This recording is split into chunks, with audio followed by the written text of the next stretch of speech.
It's time for Lefties Losing It. Let's hear from the Democrats' rising star, Jasmine Crockett. Here she declares she wants illegal immigrants in the country because who else is going to pick the cotton, y'all? I had to go around the country and educate people about what immigrants do for this country, or the fact that we are a country of immigrants. Right. The fact is, ain't none of y'all trying to go and farm right now. Okay, so I'm lying. Raise your hands. You're not.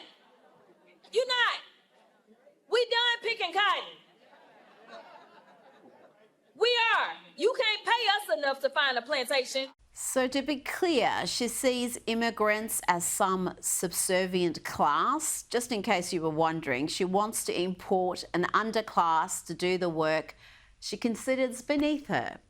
Now to leftist activist Kylie Brewer explaining common ways white people are racist. Hi, my name's Kylie, and here are some things that white people say without realizing they're being racist. Number one, coming in hot, we have when a white person is telling a story and they mention the race of the person for no reason. That waitress, and then mention how she was Hispanic as if that somehow has something to do with her character. Wait, what? So telling a story and mentioning the race of the people involved is racist, but only if white people do it. But if I'm telling a story as a woman of colour and mention, for example, a silly white girl called Kylie delivering daft lectures about racism, that's perfectly okay. Let's get some more wisdom about racism from Kylie. Number two, telling a story about someone from a different race and then doing an accent to make the story come to life. Number three, saying the N-word in rap music or other songs because it's going too fast to skip it. One, doing accents is awesome and funny.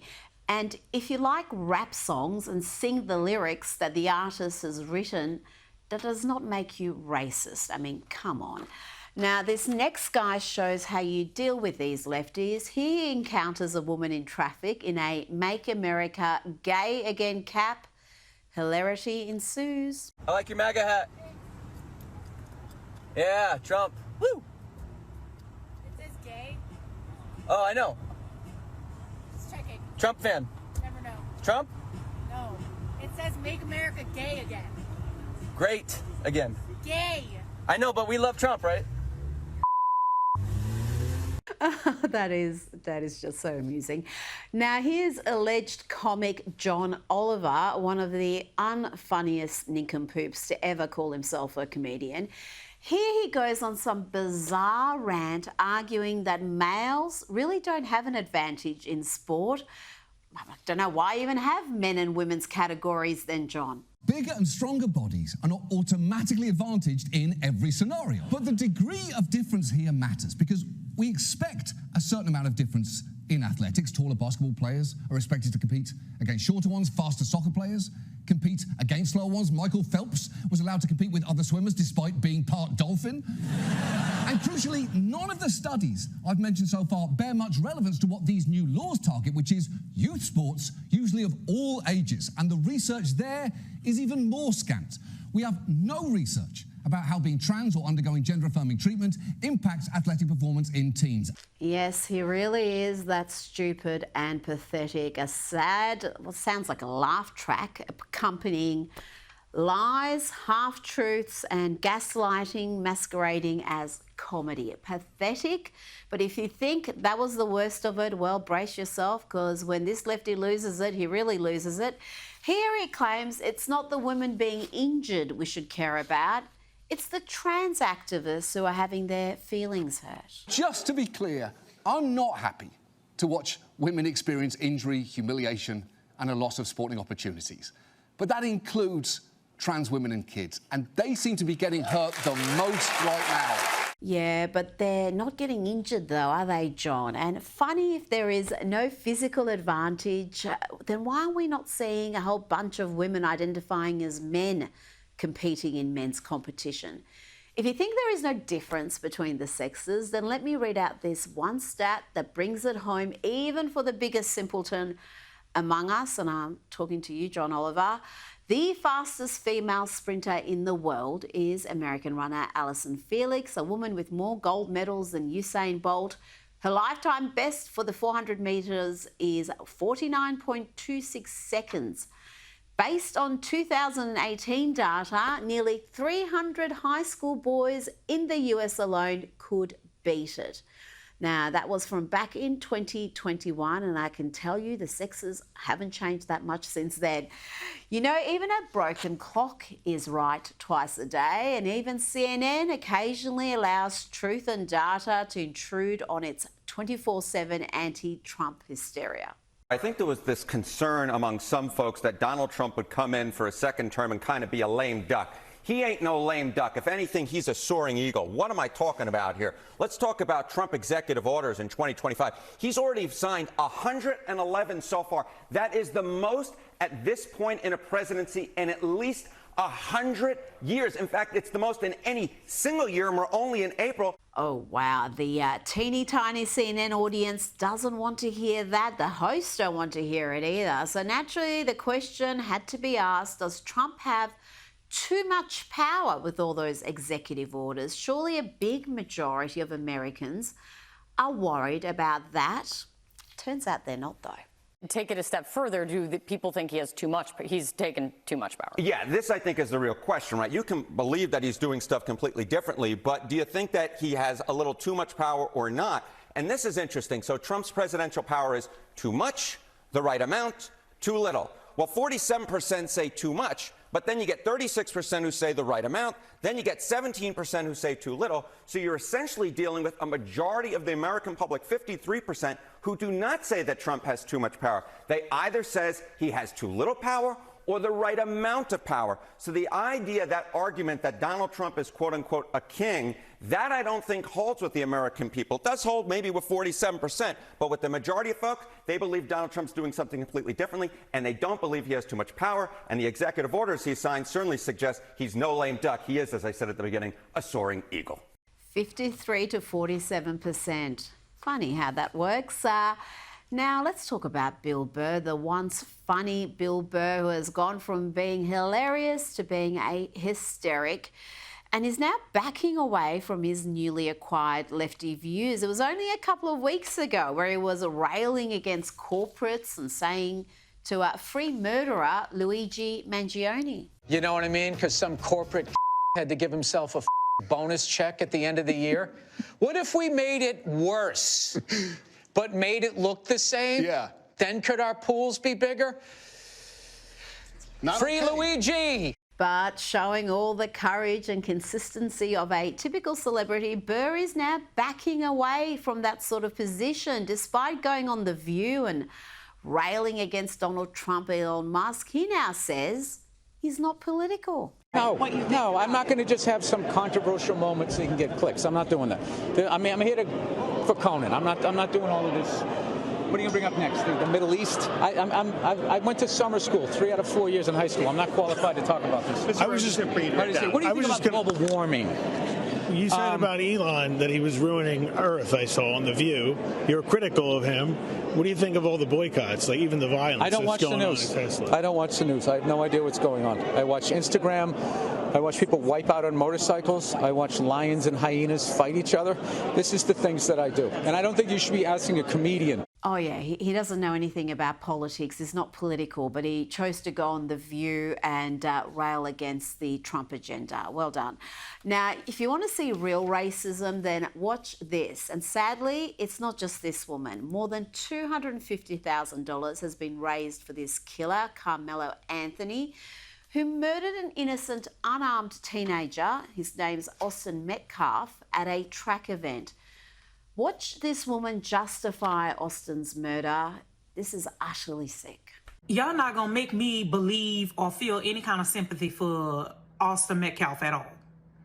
He put his hands on that young man when he should have kept them hands to himself.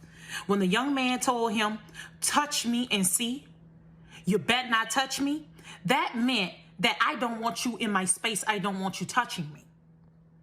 Rosa Parks days is over.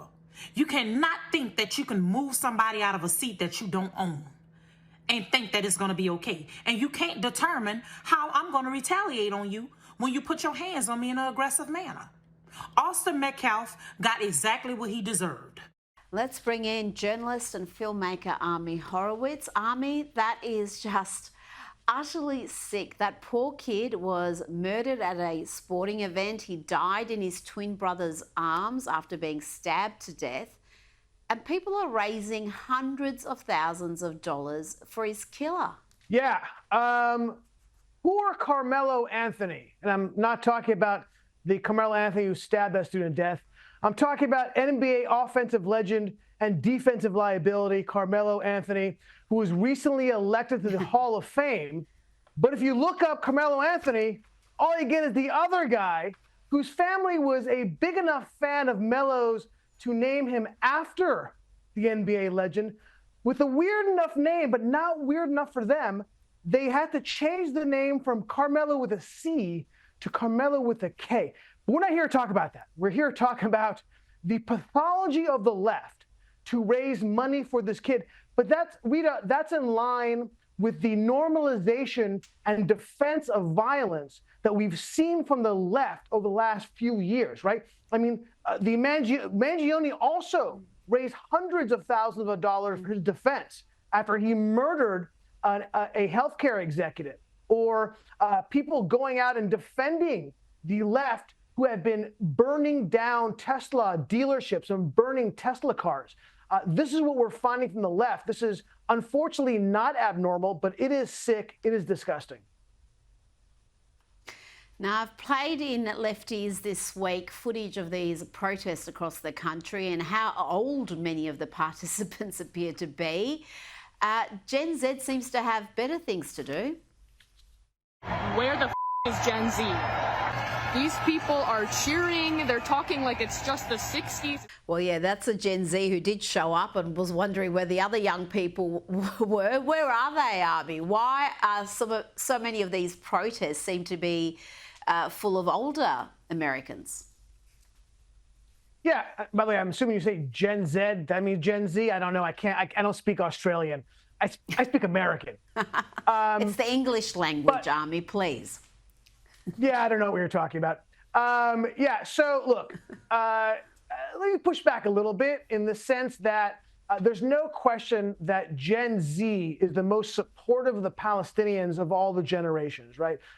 A majority, a clear majority of Gen Z support the Palestinians over the Israelis. A first time we've had that flip. In fact, more than a quarter of Gen Z feel that the war against Hamas is not justified, a 50% increase than the rest of the population in the United States. So they are supportive of the Palestinian cause. But why are they not out there as much as older people is an interesting question. And we don't really have an answer. I can posit a couple of theories that I have. So first of all, with Gen Z, there is a significant gender gap. So there are, if you go out there, the younger people you do see out there are all female. None of them are male, which kind of comports with what's happening with Gen Z politically, generally, where there is a split politically, and you see Gen Z men, Gen Z boys, men, are actually a majority of them for the first time. In fact, since 36 years, have moved decisively to the Republican side of the ledger. I'll also give you this theory that I came up with, is that Gen Z was born or came to work, right? Came to adulthood in a time of great job uncertainty, that they hit the job market when COVID hit, right? They're in the job market when inflation, unemployment were out of control under Joe Biden. I think they feel a lot of uncertainty with their job security and don't feel comfortable going out and protesting when they've got better things to do, like work and try to make a living. Absolutely. And I was talking there about the anti-Trump protests across the country. Interesting that you thought I was talking about the anti-Israel protests, because I think that it's pretty much the same crowd of people. So with that particular girl, obviously she had the keffiyeh. Circle. It's the one circle, exactly. The same ones we see every single time, the Pussy Hat Brigade, the BLM marches, it's the same crowd. Now let's talk about the Middle East. The keffiyeh is, it's becoming a common occurrence at these left-wing protests, whether they're for the environment or whether they're for Middle East politics. Now, President Trump has said that US and Iran will hold direct talks later this week, Army. Where are these negotiations for a new nuclear deal? Is Iran hopeful of getting one? Because if they don't come to the negotiating table, things could get ugly with what Israel and America have been talking about. Yeah, it's really fascinating. And of course, he talked about that while Netanyahu was sitting next to him.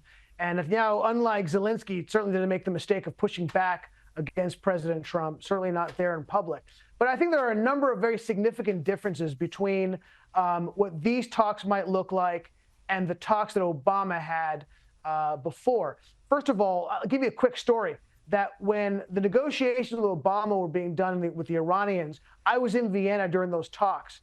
And first of all, I want to let you know that the U.S. and Iran negotiators were at the most expensive hotel in Vienna that cost over $1,000 a night. I thought that was kind of interesting as taxpayer dollars.